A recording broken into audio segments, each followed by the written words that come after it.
আসসালামু আলাইকুম, কেমন আছেন সবাই? আশা করি আপনারা সবাই ভালো আছেন। আজকে আমি আপনাদেরকে তিল দিয়ে চিংড়ি মাছ রান্না করে দেখাবো। তিল দিয়ে চিংড়ি মাছ রান্না করার জন্য এখানে আমি সর্বপ্রথমে 2 কাপ তিল নিয়ে নিলাম আর সেগুলোকে ভালো করে ধুয়ে পরিষ্কার করে নিলাম।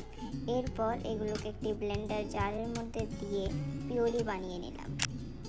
আমি তিলগুলোকে কমপ্লিটলি ব্লেন্ড করে একটি প্লেটে নিয়ে নিলাম আর এক সাইডে রেখে দিলাম।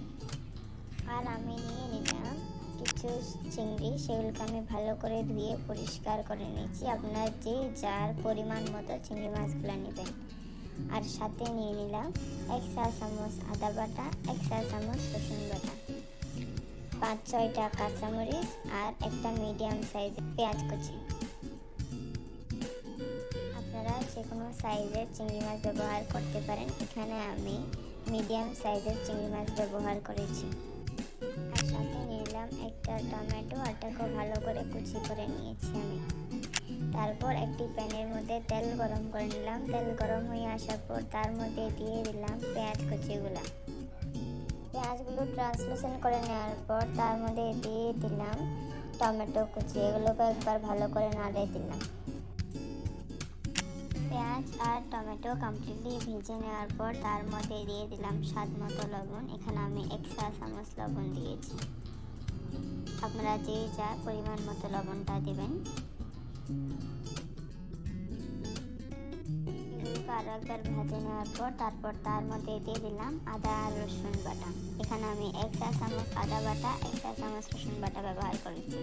এগুলোকে আরও একবার ভালো করে নাড়িয়ে দিলাম। তারপর এর মধ্যে আমি দিয়ে দিলাম গুঁড়া মশলা। এখানে আমি দিয়েছি 1/2 চা চামচ হলুদের গুঁড়া, 1 চা চামচ মরিচের গুঁড়া, 1/4 চা চামচ ধনিয়ার গুঁড়া আর 1/4 চা চামচ জিরার গুঁড়া।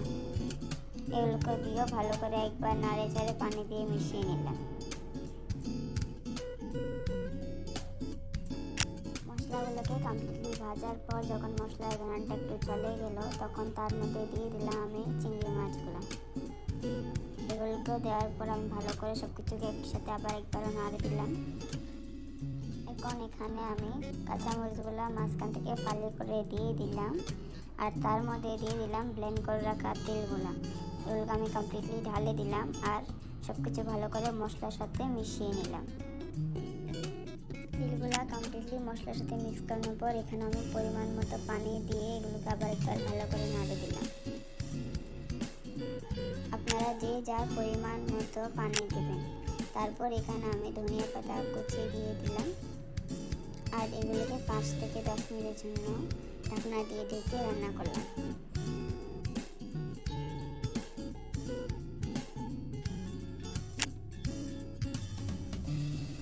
চিংড়ি মাছ রান্না হয়ে গেল। আপনারা এই রেসিপিটি করে অবশ্যই একবার ট্রাই করবেন আর কমেন্টে জানাবেন কেমন হয়েছে।